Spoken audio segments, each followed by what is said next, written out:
Hi, today I'm going to introduce you to a game called Yut Nori.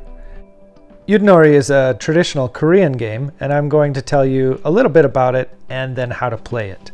Now, in Korea, this game actually dates back as old as 2,000 years. It's deeply ingrained in the culture, and it's often played on New Year's. Of course, it's enjoyed all year round, and it's a very lively game played with groups. It's a game of luck, risk, and actually strategy too. If you're looking for a game that's easy to learn, cheap, and fun for your friends and family, you're really going to like this one. Basically, there are three pieces to the game. One is the board here. The layout has 29 circles, the middle representing the North Star, surrounded by the 28 constellations. Nothing really to do with the game, but kind of a fun historical fact. And this is a piece of fabric, but this could be drawn out on paper. It could be drawn out on the earth in the sand. It could be drawn on the road in chalk.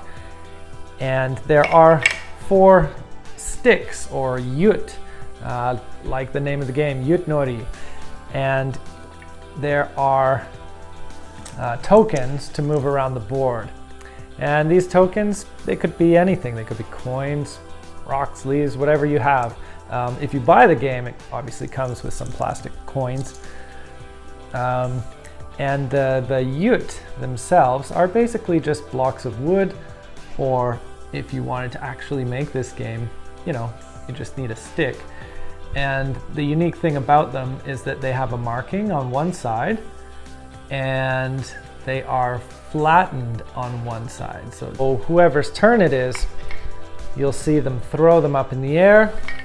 So there are 4 sticks, and there are only 2 possibilities, to be flat side up or flat side down. And as there are 4 of them, that makes 5 total possibilities.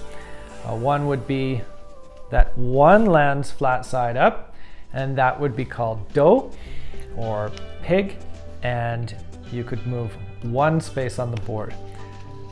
2 flat side up, it's called K, or dog, and you move 2 spaces on the board. 3 flat side up, it's called gyol, or sheep, and you move 3 spaces on the board. 4 flat side up, it's called yut, and not only do you get to move 4 spaces, but you get to roll again, so that's really good.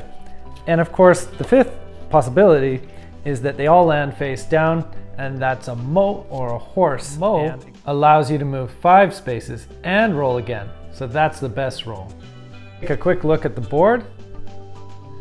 Now there's a home base where both teams and their 4 tokens start, and whoever is the first team to get all of their pieces back to the home base wins. As the players take turns, multiple pieces end up on the board. So you're focusing about what's in front of you, but also you're worried about who's behind you, because if orange team rolls a 2, they could move this piece too, or they could bring a new piece on, but what they should do is 1, 2 land on you, and you're off the board. And this piece has to go back home and start over again. Now I think where Yut Nori gets really interesting is if you roll, say, a 3, 1, 2, 3, you can actually choose to double up your pieces. You can even triple up. Now this is where we get into the risk versus reward. Obviously the reward is you can move, with the same amount of rolls, you can move multiple pieces at once. But the risk is if someone's coming behind you and they land on you, they've just killed 3 birds with 1 stone, and they have to go back to the beginning. The fastest way to bring your team home is to take the shortcuts. But you can only take those shortcuts if you land on those pivotal circles. Otherwise, you'll have to go all the way around.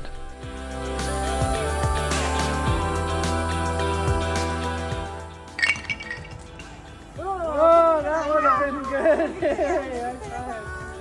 Yeah.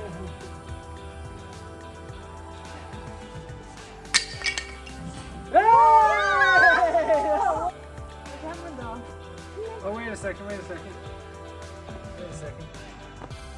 1, 2, 3, 4, 5. Oh no! Yes! Oh no!